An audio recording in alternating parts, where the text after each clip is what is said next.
Amen. Praise the Lord. இப்பொழுது தேவனுடைய வார்த்தையை நாம் திருப்பி வைத்துக் கொள்வோம்.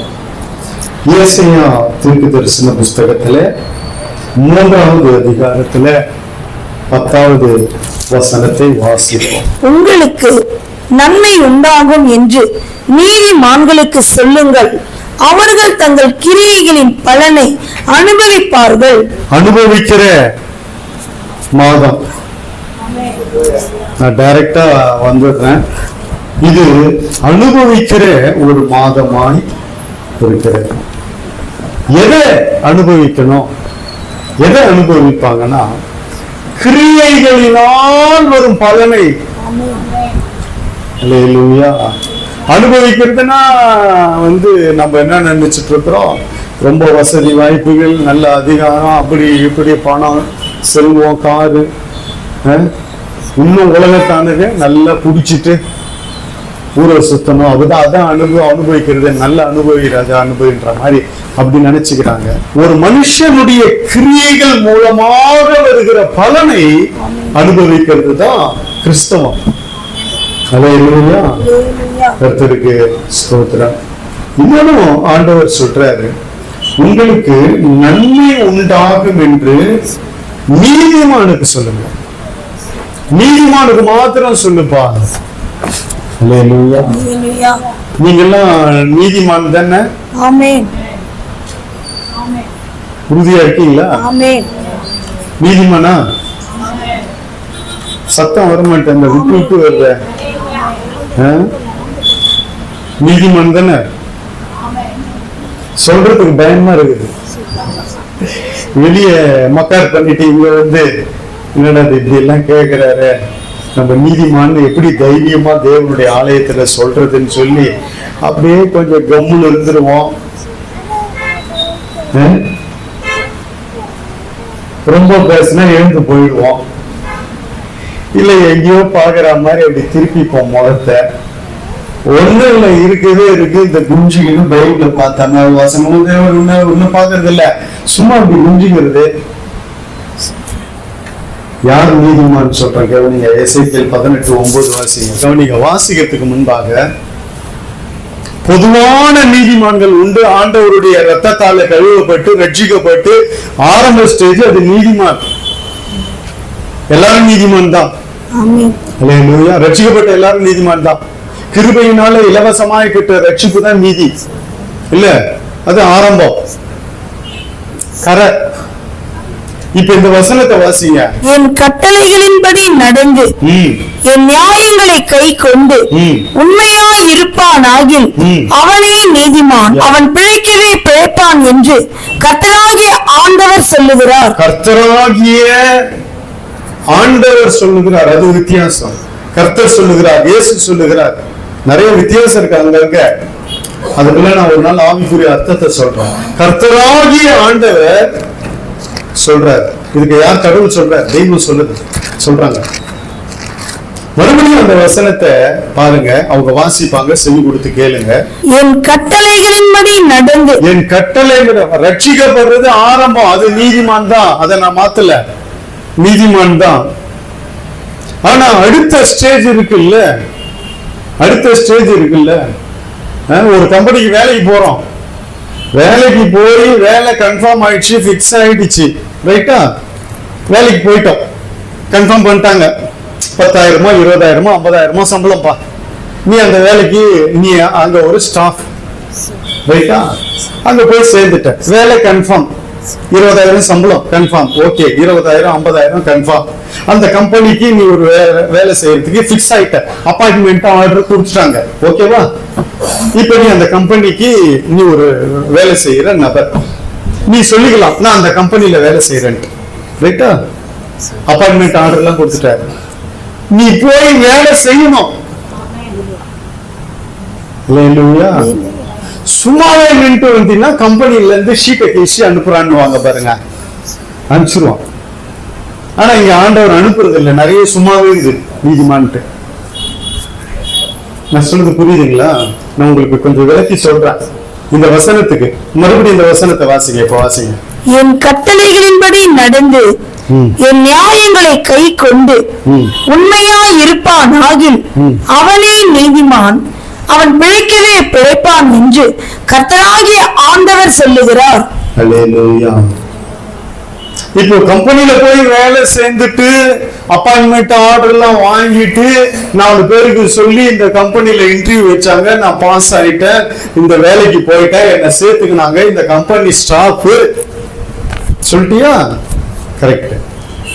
ஆனா வேலைக்கு போய் அந்த வேலை செய்யணும். என்ன வேலையோ, ஒரு போன் கால் அட்டன் பண்றதோ, இல்ல ஆபீஸ மெயின்டைன் பண்றதோ, இல்ல அந்த ஜாப் ஒர்க் பண்றதோ, இல்ல மிஷின்ல வேலை செய்யறதோ, ஏதோ ஒண்ணுங்க. ஆனா நீ வேலை செய்யணும். அதுதான் இது இந்த வசனம் நான் சொல்றது. ரட்சிக்கப்பட்ட ஆண்டவர் ரத்தத்தால உன்னை கழுவிட்டாரு, நீ நீதிமானா மாறிட்ட, ஆண்டவரை ஏற்றுக்கொண்ட, சபைக்கு வர எல்லாம் பண்ற. ஆனா அதுக்கப்புறம் நீ வேலை செய்யணும், கிரியைகள் இல்லை. அதுதான் இங்க சொல்லுகிறது, என் கட்டளைகளின் படி நடந்து என் நியாயங்களை கை கொண்டு உண்மையா இருப்பானாகில் அவனே நீதிமான், அவன் பிழைப்பான். எங்க பூமியில மேலையும். அவன் இங்கேயும் பிழைப்பான், மேலையும் பரலோகத்திலையும் பிழைப்பான் என்று கர்த்தராகிய ஆண்டவர் சொல்றார். அல்லேலூயா. உங்களுக்கு நன்மை உண்டாகும் என்று நீதிமானுக்கு சொல்லுப்பான். என் வார்த்தையின்படி நடக்கிறவங்களுக்கு, என் வார்த்தையை கை கொள்ளுகிறவங்களுக்கு, என் வார்த்தையை பயபக்தியா ஏற்றுக்கொள்ளுகிறவர்களுக்கு நன்மை இருக்குன்னு சொல்லு. அல்லேலூயா. இப்ப சொல்லுங்க, நீதிமானுக்கு நன்மை உண்டாகும் என்று சொல்லுங்க. அல்லேலூயா. அடுத்து இன்னொரு சொல்றாரு, அவர்கள். இந்த அவர்கள் யாரு? நீதிமான். No no you. நீ நீதிமானா இருந்தா யூ போட்டுக்காங்க. அவர்கள் அதுல நான் போட்டுக்காங்க. அவர்கள் அதை பொதுவாக கொடுத்திருக்கிற நீதிமான். எல்லாத்தையும் நான் எனக்கு அதெல்லாம் அந்த லா பிரகாரம் நடந்தாதான் நான் எனக்கு உரிமை பாராட்ட முடியும். இல்ல கர்த்தருக்கு ஸ்தோத்திரம். இப்ப பாருங்க, இந்த போன் இருக்கு, இது யாருது? எந்து எனக்கு எந்த உரிமை. இது ஏன் எந்துன்ற? நீ காசுக்கு போங்க, நான் இருக்கேன். அதனால இது எந்து ரைட்டா, இது என்னுடைய. வேணா உனக்கு பேச கொடுக்கலாம் ரைட்டா, ஏதோ ஒரு மெசேஜ் பார்க்க கொடுக்கலாம். ஆனா இது எந்து என்னுடையது. அதே போலதான் நீதிமான்னு சொல்லலாம். நீ தேவனுடைய வார்த்தையின்படி அவருடைய கட்டளையின்படி நடந்தாதான் நான் ஒரு நீதிமான் அப்படின்னு சொல்லிக்க முடியும். இது என்னுடையதுன்னு நான் சொல்லிக்க முடியும்னா இதை நான் விலை கொடுத்து வாங்கி இருக்கிறேன். அதே போல நீ நீதிமான் சொல்லணும்னா நீதிமான் சொல்லிக்கலாம். ஆனா நீதிமானுக்கு உண்டான அடையாளம் என்ன அங்க சொல்லப்பட்டிருக்கிறது? என் கட்டளைகள் படி நடந்து என் நியாயங்களை கை கொண்டு உண்மையாயிருப்பானாகி அவன் நீதிமான். அப்ப நீ சொல்லிக்கலாம், நான் ஒரு நீதிமான். இப்ப சொல்லுங்க, ஏசாயா 3:10 வாசிங்க. உங்களுக்கு நன்மை உண்டாகும் என்று நீதிமான்களுக்கு சொல்லுங்கள். நீதிமான்களுக்கு சொல்லுங்கள், அவர்கள் தங்கள் கிரியைகளின் பலனை அனுபவிப்பார்கள். ஆமென். அவர்கள் தங்கள் கிரியைகளின் பலனை அனுபவிப்பார்கள். கிரியைனா ஒர்க், என்ன பண்ணி வச்சிருக்கிறோம். இப்போ ஸ்கூல்ல எல்லாம் ப்ராஜெக்ட் ஒர்க் நடக்குது இல்ல, அவங்க செஞ்சு எடுத்து வச்சு அதெல்லாம் பார்த்து, ஓ இதுக்கு 100, இதுக்கு 60, இதுக்கு 40 மார்க் கொடுக்குறாங்கல்ல. கிரியைகள். ரெண்டாவது, நீ கிரியை எழுதுற, எல்லாத்தையும் எழுதுற. நீ என்ன எழுதி வச்சிருக்கோ அதுக்கு மார்க், நீ என்ன செஞ்சு வச்சிருக்கோ அதுக்குண்டான மார்க் இல்ல. கிரியைகள், நம்ம என்ன வேலை செய்யறோமோ அதுக்குண்டான சம்பளம். இப்படி நம்ம என்ன ஆவிக்குரிய வாழ்க்கையில அவர்கள் தங்கள் கிரியைகளின் பலனை அனுபவிப்பார்கள். நம்ம என்ன கிரியை செஞ்சிருக்கிறோம்? ஆண்டவருக்காக, ஊழியத்துக்காக, சபைக்காக, ஆவிக்குரிய வாழ்க்கைக்காக, சுவிசேஷ ஊழியத்துக்காக, ஆத்தும ரட்சிப்புக்காக, தேவ ராஜ்யத்துக்காக, இப்படி நிறைய நான் சொல்லிட்டே போக முடியும். இதுல எல்லாம் நம்ம என்ன கிரியை செஞ்சிருக்கிறோம்? அந்த செஞ்ச கிரியைக்குண்டான பலனை அனுபவிக்கிற மாதம். வேலை செய்யாம சம்பளம் வாங்க முடியுமா? வாங்க முடியுமா? அப்படியே வாங்குறாங்க ஏமாத்தின்னு வச்சுங்க. ஆனா ஒரு நாள் மாட்டிப்பான், சீட்டை கிழிச்சு அனுப்பிச்சிடும், வேலையை மொத்தமா போயிடும். இல்ல, அவர்கள் தங்கள் கிரியைகளின் பலனை அனுபவிப்பார்கள். ஒரு வசனம் இருக்கு, ரோமர் 2:6 வசனமும் 7 வசனமும் வாசிங்க. தேவன் அவனவனுடைய கிரியைகளுக்கு தக்கதாய் அவனவனுக்கு பலனளிப்பார். சோர்ந்து போகாமல் நற்கிரியைகளை செய்து மகிமையையும் கனத்தையும் அழியாமையையும் தேடுகிறவர்களுக்கு நித்திய ஜீவனை அளிப்பார். நித்திய ஜீவன் எங்க வச்சிருக்கிறாரு? உன் கிரியையில வச்சிருக்கிறாரு. சோர்ந்து போகாமல் நற்கிரியை, இங்க தெளிவா போடப்பட்டிருக்கிற நற்கிரியைகள் செய்து மகிமையையும் கனத்தையும் அழியாமையையும் தேடுகிறவர்களுக்கு நித்திய ஜீவனை ஷோரா அளிப்பன்ட்டு வாக்குப்பட்டார். இது ஒரு வாக்கு தத்தம். எத்தனை பேருக்கு தெரியும்? நித்திய ஜீவனுக்கு போக இது ஒரு வாக்கு தத்தமான வசனம். நித்தியத்தின் ஜீவனை கர்த்தர், இன்டர்னல் லைஃப், இன்னொரு லைஃப் இருக்கு நம்மளுக்கு. இங்க மரித்தாலும் மேல உயிரோட வாழ்வோம், இன்னொரு லைஃப் இருக்கு, நித்திய ஜீவனை அளிப்பார். ஆனா அங்க சொல்றாரு, தேவன் அவனவனுடைய கிரியைகளுக்கு தக்கதாக அவனுக்கு பலன் அளிப்பார். என்ன செஞ்சிருக்கிறியோ அதுக்கு பலனை கொடுக்கிற மாதம் இது. ஒண்ணு. ரெண்டாவது, இன்னும் திருப்பி பூஸ்ட் பண்றாரு, திருப்பி என்கரேஜ் பண்றாரு. சோர்ந்து போகாமல் நற்கிரியைகளை செய்யுங்க. சோர்ந்து போக கூடாது. நற்கிரியை செய்கிறதுல நம்ம சோர்வே வரக்கூடாது. நற்கிரிகளை செய்து நான் சோர்ந்தே போகல, நற்கிரியை செஞ்சுக்கிட்டே இருக்கேன். என்ன பண்றேன்? ஜெபம் பண்றேன், பாட்டு பாடுறேன், ஆராதனை நடத்துறேன், பிரசங்கம் பண்றேன். இதெல்லாம் நற்கிரியை தானே? நற்கிரியை தான். யாருக்காவது ஏதாவது கூப்பிட்டா உடம்பு முடியல, நான் போறேன், ஜெபம் பண்றேன், இல்ல ஏதாவது எந்த காரியமா இருந்தாலும் வரேன், ஆலோசனை கொடுக்குறேன், இதெல்லாம் நற்கிரியை. அல்லேலூயா. கர்த்தருடைய ஏதோ ஒரு சப்போர்ட் பண்றனோ இல்ல கொடுக்கறனோ, ஏதோ எது இருந்தாலும் எல்லாமே நற்கிரியை ஆண்டவருக்குள்ள. ஆமென் சொல்லுங்க. அல்லேலூயா. தேவன் அவனவனுடைய கிரியைகளுக்கு தக்கதாக அவனுக்கு தனித்தனியா கர்த்தர் பலன் அளிப்பார். உங்க வீட்டுல உங்க குடும்பத்துல ஒருத்தர் செஞ்சிருந்தா கூட எல்லாருக்கும் பலனை கொடுப்பார். ரெண்டாவது, இன்னொரு சொல்றாரு, சோர்ந்து போகாமல் நற்கிரியைகளை செய்யணும். செய்து மகிமையையும் கனத்தையும் அழியாமையையும் தேடுகிறவர்களுக்கு நித்திய ஜீவனை.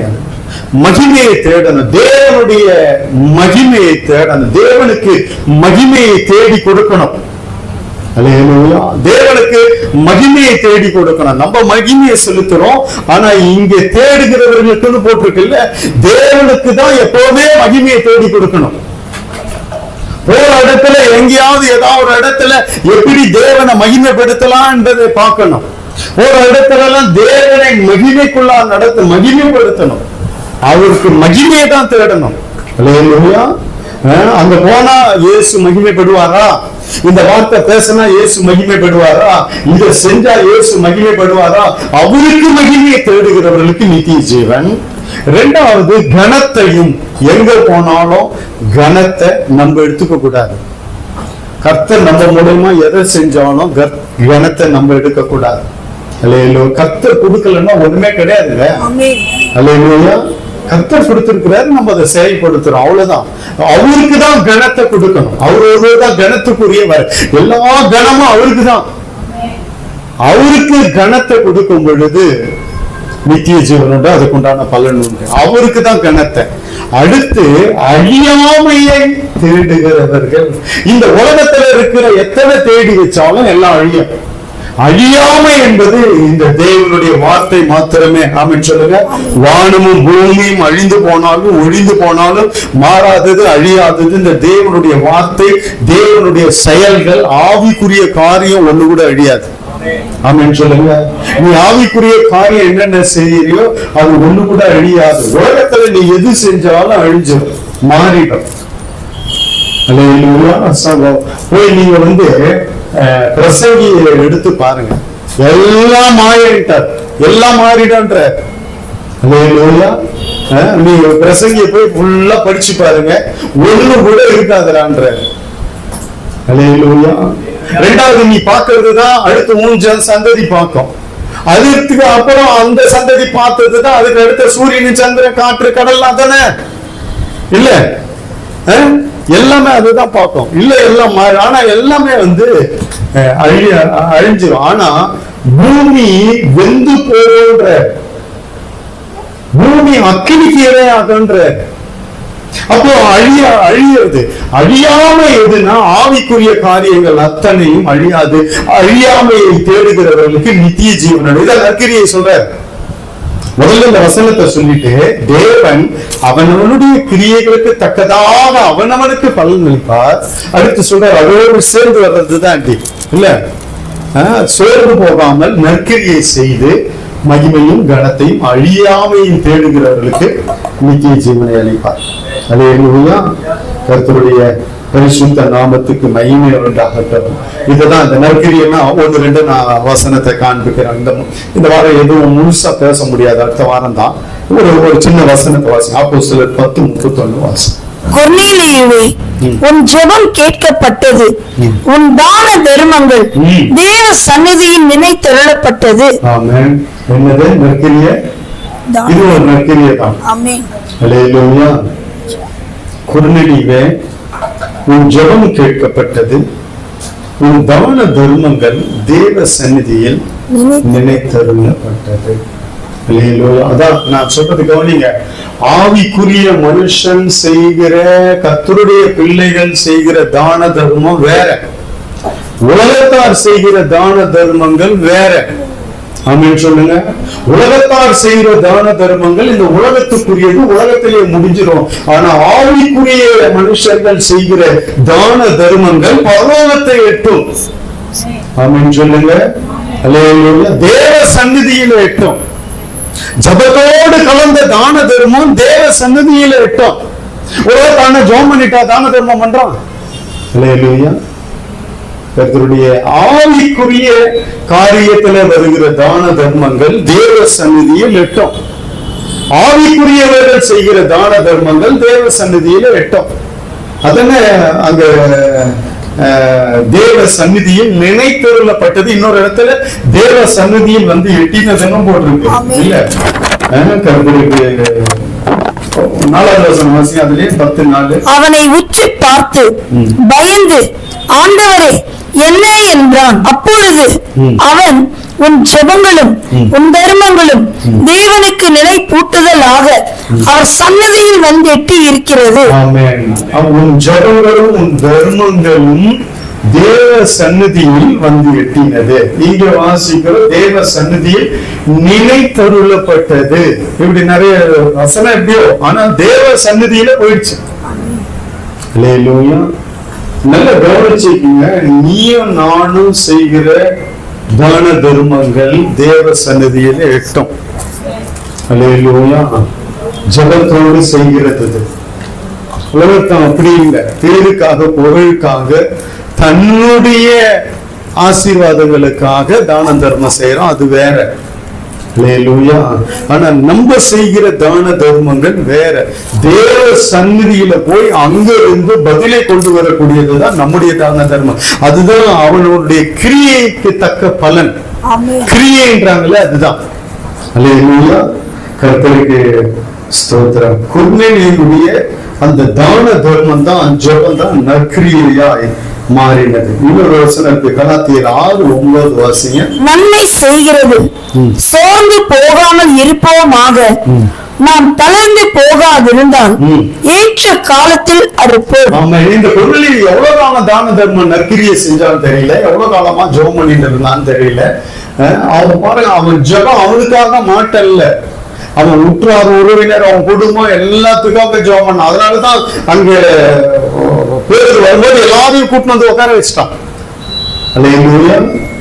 கர்த்தருக்கு ஸ்தோத்திரம். இங்க சொல்லப்பட்டிருக்கிறது, நன்மை செய்கிறதில் சோர்ந்து போகாமல் இருப்ப. நன்மை செய்கிறத அந்த கிரியை செய்கிறதுல சோர்ந்து போகாமல், நாம் தளர்ந்து போகாதிருந்தால் ஏற்ற நேரத்துல ஏற்ற காலத்துல அறுப்போம். அதுதான் இப்போ இந்த மாசம் வாக்குத்தத்தம் என்னன்னா, அதுதான் உங்களுக்கு நன்மை உண்டாகும் என்று நீதிமான்களுக்கு சொல்லுங்கள், அவர்கள் தங்கள் கிரியைகளின் பலனை அனுபவிப்பார்கள். நீ இத்தனை நாட்கள், இத்தனை மாதங்கள், இத்தனை வருஷங்கள் நீ விதைச்சதுக்கெல்லாம் ஒரு பெரிய அறுவடைன்னு சொன்ன 1ஆம் தேதி அப்படின்னு சொல்லுங்க.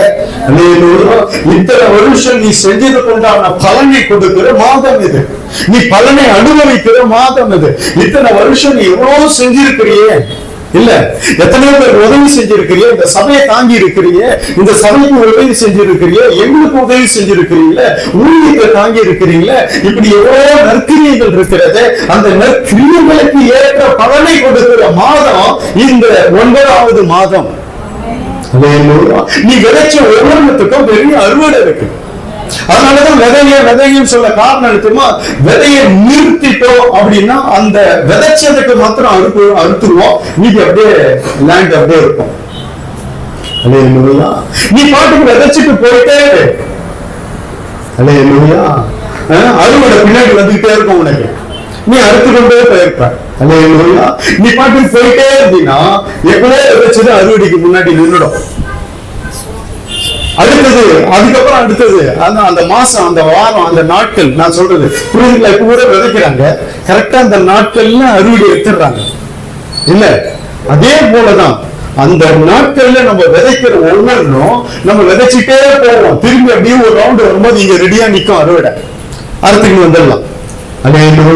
அடுத்து நம்ம விதைக்க விதைக்க விதைக்க அறுவடை நம்ம பின்னாடியே வந்து கொண்டு இருக்கோம். அதுதான் சொல்றாரு, ஏற்ற காலத்தில நீ பலனை அறுப்பாய். ஏற்ற காலத்தில் நன்மை செய்கிறதில் சோர்ந்து போகாமல் இருப்போமாக. அறுவடைக்கு எதை வச்சு பேசுறாரு பாருங்க, அந்த நற்கிரியை வச்சு பேசுறாரு, அந்த நன்மையை செய்யறதை குறிச்சு பேசுறாரு. அவனுடைய கிரியைக்கு தக்க பலன் உண்டுன்றாரு. நீ என்னெல்லாம் நன்மை செஞ்சியோ அதுக்குண்டான பலன் உண்டு, அதெல்லாம் பெரிய அறுவடைன்றாரு. நீ செய்கிற ஒவ்வொரு நன்மையும் விதைன்றாரு. நான் சொல்றது புரிஞ்சுக்கிட்டீங்களா? அது விதை. நீ செய்கிற ஒவ்வொரு நன்மையும் விதையை போட்டுக்கிட்டே இருக்கிற. உன் ஆகாரத்தை தண்ணீரின் மேல போடு, அநேக நாட்களுக்கு பின்பு அதன் பலனை காண்பாய். பலனை காணாம நாட்கள் முன்ன பின்னங்க, ஒரு மாசமோ ஒரு வருஷமோ, ஆனா பலன் உண்டு கண்டிப்பா அப்படின்னு சொல்லுங்க. அதுல எந்த மாற்றமும் இல்ல. தேவ நீதிபதி கர்த்தருடைய அதான் வசனம் சொல்லுது, எபிரேயர் 6:10 அவர் மறந்து போக அநீதி உள்ள தேவன் அல்ல. கண்டிப்பா ஒவ்வொரு விதை நம்ம கையில இருக்கிற விதை, விசேஷித்த விதை, ஒண்ணு கூட நோ ஃபெயிலியர், எல்லாம் ஜீவன் உள்ள விதை. ஆமென் சொல்லுங்க. அல்லேலூயா. நம்ம விதைக்கிற இடம்லாம் இது நல்ல இடம். ஆமென் சொல்லுங்க. அல்லேலூயா. நம்ம செய்கிற அந்த நற்கிரியை எல்லாம் கண்டிப்பா 100 மடங்கு பலனை தரும். அல்லேலூயா. உனக்குன்னு ஒரு சொந்தமா இருக்குது நிலம், அங்க விட்டுட்டு அங்க எல்லா வசதி வாய்ப்புகள் இருக்கு, எல்லாமே இருக்கு. ஆனா நிறைய பேர் இன்னைக்கு வெளியே எடுத்துட்டு விதைச்சிட்டு இருக்கிறாங்க, பாதுகாப்பு இல்லாத இடத்துல. இங்க நீ விதைக்கிற இடத்துல பாதுகாப்பு இருக்கிறது, வேலி போடப்பட்டிருக்கிறது, உனக்கு தெரிந்து கொள்ளப்பட்ட, உனக்கென்று ஒதுக்கப்பட்ட, உனக்கு சொந்தமான நிலம். நீ எப்ப வேணாலும் அறுவடை பண்ணலாம். வெளியே விதைச்சுன்னா அது யாரோ அறுவடை பண்ணிட்டு போவாங்க. அல்லேலூயா. கர்த்தருடைய நிறைய சத்தியம் இருக்கிறது. இந்த ஒரு வசனத்தை வாசிங்க, எபிரேயர் 6:10. ஏனென்றால் உங்கள் கிரியையையும் நீங்கள் பரிசுத்தவான்களுக்கு ஊழியம் செய்ததினாலும் செய்து வருகிறதினாலும் தமது நாமத்திற்காக காண்பித்த அன்புள்ள பிரயாசத்தையும் மறந்து விடுகிறதற்கு தேவன் அநீதியுள்ளவர் அல்லவே. ஆமென். அல்லேலூயா. ஏனென்றால் உங்கள் கிரியையையும் நீங்கள் பரிசுத்தவான்களுக்கு ஊழியம் செய்வதினாலும் செய்து வருகிறதினாலும், ஊழிய பரிசுத்தவான்களுக்கோ இல்ல ஊழியமோ சபையை தாங்கிறதோ ஏதோ எல்லாம் அவருக்கு தானேங்க, எல்லாம் அவருக்கு தானே. அப்போ பாருங்க, அவர் சொன்னார், என் நாமத்திற்காக, தமது நாமத்திற்காக எப்படி எங்க எட்டினாரா பாருங்க. நீ அதெல்லாம் அவருக்கு செய்யறது. ஒரு சிலர் நினைச்சுப்பாங்க, என்கிட்ட கொடுக்கறது எனக்கு அப்படின்ட்டு, அதை நான் எடுத்து செலவு பண்ணலாம். ஆனா அது அவருடையது, அவருடையதான் நானே எடுத்து பண்றேன், அது என்னுடையதல்ல. அல்லேலூயா. அவருடையது. அவர் சொல்றாரு, செய்து வருகிறதினாலும் தமது நாமத்திற்காக காண்பித்த, அவருடைய நாமத்திற்காக காண்பித்த அன்புள்ள பிரயாசத்தை மறந்து போக தேவன் அநீதி உள்ளவர் அல்ல. கர்த்தருடைய பரிசுத்த, நீங்க சொன்ன அந்த தர்ம ஊழியம், தர்ம சகாய ஊழியம் கொடுக்கிறதுன்ட்டு நான் சொன்னேன். உலகத்துல எவ்வளவு பேர் தர்மம் பண்றாங்க, பிச்சைக்காரங்களுக்கு போடுறாங்க, சாப்பாடு போடுறாங்க, ஆனா அது ஊழியம் கிடையாது. இங்க செய்யற பாரு இது ஊழியமா மாறும். ஆமென் சொல்லுங்க. இங்க சபைக்குள்ள செய்யறது, சபையில செய்யறது, சபையோடு சேர்ந்து செய்யறது, இங்க 4 பேர் சாப்பிடுறாங்க, அது ஊழியம். 4-10 பிச்சைக்காரங்க போறது ஊழியம் கிடையாது. அல்லேலூயா. அதை செய்யணும், அது வேற, அதை பத்தி நான் பேச வரல. அது ஊழியம் கிடையாது. நான் அந்த இதுல பேசும்போது உங்களுக்கு தெளிவா சொன்னேன், ஞாபகம் இருக்குங்களா? அது தர்ம ஊழியமா மாறுது, கொடுக்கிறது. அல்லேலூயா. கர்த்தருடைய பரிசுத்த நாமத்துக்கு மகிமை உண்டாகட்டும். உங்கள் கிரியைகளும் நீங்க செய்து வருகிறத நாமத்திற்காக காண்பித்த அன்புள்ள பிரயாசத்தையும் மறந்து விடுவதற்கு தேவன் அநீதி உள்ளவர் அல்லவே. உன் நற்கிரியைகளுக்கு ஏற்ற பலன் உண்டு, உன் நற்கிரியைகளுக்கு ஏற்ற அறுவடை உண்டு. நான் சொல்றது இத்தனையும் யாருக்கு தெரியுங்களா? கிரியை செஞ்சவங்களுக்கு தான், விதைச்சவங்களுக்கு தான். விதைக்காதவங்களுக்கு இதுல இந்த வசனத்துக்கு சம்பந்தமே கிடையாது. உங்களுக்கு இனிமேட்டு நீ இத வந்து நான் ஏற்கனவே சொன்ன பாருங்க, சோர்ந்து போகாமல் விதைங்க, நீங்க திருப்பி ஆரம்பிங்க அப்படின்றவங்களுக்கு திருப்பி பின்னாடி விளைச்சல கொடுப்பாரு. இதுவரை விதைச்சவங்களுக்கு வந்து சும்மா பார்த்துட்டு போனவங்களுக்கும் விருதை ஆட்டினவங்களுக்கும் கிடையவே கிடையாது. இந்த வசனம் கிடையாது. ஒத்து போகுமான்னு தெரியல எனக்கு, அது நீங்க வாசிங்க. ஆனா நான் சொல்றது விதைச்சவங்களுக்கு, நற்கிரியை செஞ்சவங்களுக்கு கண்டிப்பா பலன் உண்டு. அல்லேலூயா. அவர்களுக்கு அந்த பலனை கற்றுக் கொடுக்க, பலனை அனுபவிக்க. அங்க சத்தியத்தை கவனிங்க. பலனை கொடுக்கல. நிறைய பேர் இருக்கிறாங்க கோடீஸ்வரன்லாம், ஆனா அந்த பலனை அனுபவிக்காம இருக்கிறாங்க. எத்தனை பேர் என்னால பார்க்க முடியும்? அல்லேலூயா. மார்க்கஸ் சுடர் சொன்னாரு, அந்த லேண்டை பார்க்க வந்தாராம், அவ்வளோ பெரிய லேண்டு, ஆனா சரீரத்துல அவ்வளவு வியாதி. கொஞ்ச நேரம் மாத்திரப்பாங்க. எனக்கு தெரியுங்க, எத்தனை பணக்காரங்க ஹோட்டல்ல இட்டுன்னு போய் என்ன ஒரு வாட்டி அப்படிதான் பெரிய ஆளு இட்டுன்னு போய் எனக்கு வாங்கி கொடுத்துட்டு அவரு சாப்பிடல. என்ன ஏங்க எனக்கு வாங்கி கொடுத்து நீங்க உட்காந்தா, ஐயோ இதெல்லாம் சாப்பிட்ட காலம் போச்சுப்பா, எதையுமே தொட முடியாதுப்பா, நீ சாப்பிடுறத வேணா நான் பார்க்கலாம். நான் சொல்றது புரியுதுங்களா? இந்த மாதிரி அனுபவிக்க முடியாது. ஆனா தேவனுடைய பிள்ளைகளுக்கு அவங்களுடைய கிரியைகளின் பலனை அனுபவிக்க வைக்கிறார் தேவன்.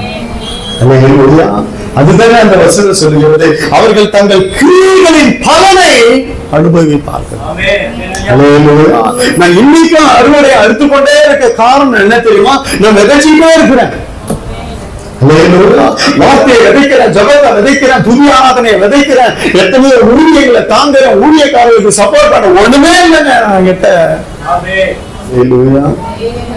ஆனா எல்லாத்தையும் செஞ்சுட்டு தான் விதைச்சுன்னே தான் இருக்கிறேன். ஆனா அதுக்குண்டான பலனை எங்கேயோ எப்படியோ எதன் மூலமா யார் மூலமாவது கர்த்தர் கொடுத்துட்டே இருக்கிறார். அல்லேலூயா. கர்த்தருடைய பரிசுத்த நாமத்துக்கு மகிமை. நிற்கவே இருக்க மாட்டேன், நிறுத்தவே மாட்டேன், எப்படியாவது அதை நான் அனுப்பிச்சிருவேன். ஆனா கர்த்தர் இன்னும் வரைக்கும் நான் விதைச்சதுக்கு அத்தனைக்கும் அறுவடை கொடுத்துட்டு தான் இருக்கிறார். அல்லேலூயா. அல்லேலூயா. நன்மை செய்யறது சோர்ந்து போகக்கூடாது. ஒரு வசனம் இருக்கு, வாசிங்க. அப்போஸ்தலர் 9:36 வசனம். யோப்பா பட்டணத்தில் கிரீக்கு பாஷையில் தொர்காள் என்று அர்த்தம் கொள்ளும் தபித்தா என்னும் பேதுருடைய ஒரு சீஷி இருந்தாள். அவள் நற்கிரியைகளையும் தர்மங்களையும் மிகுதியாய் செய்து கொண்டு வந்தாள். அவளுடைய நற்கிரியை. அல்லேலூயா. அப்போஸ்தலர் 9:36 வாசிங்களா? 9:36 அந்நாட்களில் அவள் வியாதிப்பட்டு மரணம் அடைந்தாள். அவளை குளிப்பாட்டி மேல் வீட்டிலே கிடத்தி வைத்தார்கள். 40 பேதுரு எல்லாரையும் வெளியே போக செய்து முழங்காற்படியிட்டு ஜெபம் பண்ணி பிரேதத்தின் புறம்பாய் திரும்பி தபித்தாலே எழுந்திரு என்றான். அப்பொழுது அவள் தன் கண்களை திறந்து பேதுருவை பார்த்து உட்கார்ந்தாள். அவள் செய்த நற்கிரியைகளை கண்டு அங்க பேசப்பட்டது, அங்க சொல்லப்பட்டது, அந்த மரித்த அந்த ஸ்திரீயை கர்த்தர் உயிரோடு எழுப்பி கொடுத்தார். அவள் செஞ்ச நற்கிரியை. அவளுடைய நற்கிரியைகள் பாத்தீங்கன்னா அவளை உயிரோடு எழுப்பி விட்டது. நான் சொல்றேன், இன்னைக்கு நீங்க செஞ்ச நற்கிரியைகள் உங்கள் வியாதியில் இருந்து, வியாதியின் கூறில் இருந்து விடுதலை ஆக்கும். மரிக்கும் தருவாயா இருந்தாலும் சரி கர்த்தர் ஜீவனை கொடுப்பார். அந்த நெருக்கடி என்ன பண்ணிட்டோம்னா ஜீவனை கொண்டு வந்துடும். பாருங்க, அந்த நெருக்கடி என்னாச்சுன்னா அவளை குறிச்சு பேசப்படுது. அந்த 36 வாசி சொல்ல அவளை குறிச்சு சொல்றாங்க. வாசிய பின்னாடி வாங்க. அப்படியே அவள் ஒரு சீஷி இருந்தால் அவள் நற்கிரியைகளையும் தர்மங்களையும் மிகுதியாய் செய்து கொண்டு அந்த நற்கிரியை என்ன பண்ணுச்சுன்னா அவளை உயிரோட எழுப்பி விட்டது. மரிச்சிட்டா, ஆனா அந்த நற்கிரியை எழுப்பி விட்டது. அந்த பாருங்க, அந்த கிரியைகள் எல்லாம் எப்பவுமே ஆயத்தமா ரெடியா இருக்கும். அந்த கிரியை செஞ்சவங்க விழும்பொழுது அது தூக்கிட்டோம். அதாவது பேலன்ஸ் ஆகிடும். நான் சொல்றது புரியுதுங்களா உங்களுக்கு? இது எப்படி பேலன்ஸ் பண்ணிச்சு பாருங்க. இங்க விழும் பொழுது இந்த நற்கிரியை தூக்கிடுது. இதேதான் நம்முடைய வாழ்க்கையில நம்ம செய்கிற அந்த நற்கிரியைகள் நம்ம விழும் பொழுது அந்த நற்கிரியைகள் எல்லாம் என்ன பண்ண மொத்தமா சேர்ந்து நம்மளை தூக்கி நிக்க வச்சிடும். அதுதான் அங்க அவளுடைய நற்கிரியை என்ன பண்ணுச்சுன்னா அங்க தான தர்மங்கள் நற்கிரியைகள் எல்லாம் மிகுதியாய் செய்து கொண்டு வந்தாங்க. மீறி அதிகமா செஞ்சபடியால அங்கே அவள் மரித்தால் ஜீவனை பெற்றுக் கொண்டார். இருக்கணுங்களா இல்லையா? 40 பாக்குறோம்ல, அங்க ஜெபம் பண்ணி இறந்து போய் கழுவி வீட்டுல வச்சுட்டாங்க. ஆனாலும் அங்கே மறுபடியும் அவள் ஜீவனை பெற்றுக்கொண்டார். காரணம் என்ன தெரியுங்களா? இங்க இந்த வசனம் எல்லாம் சொல்லப்பட்டிருக்கு பாருங்க. அந்த நற்கிரியைகள், இவர் செஞ்ச கிரியைகள் எல்லாம், இந்த நற்கிரியைகள் என்ன ஆச்சுன்னா அங்க போய் அந்த மரணத்தில் இருக்கிற அந்த ஸ்திரீயை மறுபடியும் உயிர்ப்பிக்க வைத்து விட்டது இந்த நற்கிரியைகள். அவனுடைய கிரியைகள் அவனோடு கூட போவோம். சொல்லுங்க, அந்த கிரியைகள் சாட்சியிட்டும். கர்த்தருக்கு ஸ்தோத்திரம். கொர்நேலியுடைய அந்த நற்கிரியை பாருங்க, பரலோகம் அங்கீகரித்து அங்கிருந்து ரிப்ளை வந்துடுச்சு. இவங்க பரலோகவாசி, பரலோகத்துக்கு என் சமூகத்துக்கு வருதுன்னா இவங்களும் என் சமூகத்துக்கு வருது. இவங்க செஞ்ச கிரியை வரும்போது இவங்க வரக்கூடாதான்னு சொல்லிதான் அங்க ஒரு ரட்சிப்பை ஏற்படுத்தும்படி பேதுருவை அனுப்பி அங்க ஒரு பெரிய ரட்சிப்பாகி அவனும் அவன் குடும்பத்தாரெல்லாம் ரட்சிக்கப்பட்டு பரலோகத்துக்கு அங்கீகரிக்கப்பட்டவர்களாய் வாழ்ந்தார்கள் பூமியில. அவங்க கிரியையே என்கிட்ட வருதப்பா, இவங்க வர்றதுக்கு என்ன அப்படின்னு சொல்லிதான் அங்க பேதுரு கிட்ட கர்த்தர் பேசி சொப்பனத்துல பேசி உடனே வருவாங்க. நீ கூட போய் எதையும் கேள்வி கேட்காத போ, அங்க போய் என்ன குறிச்சு பேசு, அவங்க குடும்பம் ரட்சிக்கப்படணும், அவங்க குடும்பம் பரலோகத்துக்கு வரணும் என்று சொல்லி இதெல்லாம் நற்கிரியையுடைய காரியங்கள். அல்லேலூயா. கண்களை மூடி நாம் ஜெபிப்போம். அன்பின் பரலோக பிதாவே, இயேசு கிறிஸ்துவின் நாமத்தில் ஒரு பரிசுத்த சமூகத்தில் இருக்கிறோம். கர்த்தாவே, இந்த ஆசீர்வதிக்கப்பட்ட நல்ல நாளுக்காக நன்றி செலுத்துகிறோம். ஆண்டவரே, சோர்ந்து போகாமல் எப்பொழுது நற்கிரியை செய்ய அந்த கிரியை பெரிய அறுவடை என்று சொல்லப்பட்டிருக்கிறது. ஆண்டவரே, தேவ ஜனங்களால் நற்கிரியை என்னும் விதையை விதைத்து பெரிய அறுவடையை உங்க சமூகத்தில் பெற்றுக்கொள்ள கர்த்தர் உதவி செய்யப்பா. ஆண்டவரே, நீர் கிரியை செய்ய ஒவ்வொருவருக்கும் அந்த கிருமியை கொடுங்க. கலாத்தீர்ல சொன்னது போல கர்த்தாவே, நீங்க எல்லாம் நற்கிரியை செய்து இந்த நன்மையை அனுபவிக்கும்படி, கிரியின் பலனை அனுபவிக்கும்படி கர்த்தர் உதவி செய்யுங்க. நீதிமானுக்கு நன்மை உண்டாகும் என்று சொன்னேன், அப்படியே நன்மை உண்டாகட்டும். எல்லா துதி நல்ல மகிமை இருக்கட்டும். இயேசுவின் மூலம் பிதாவே.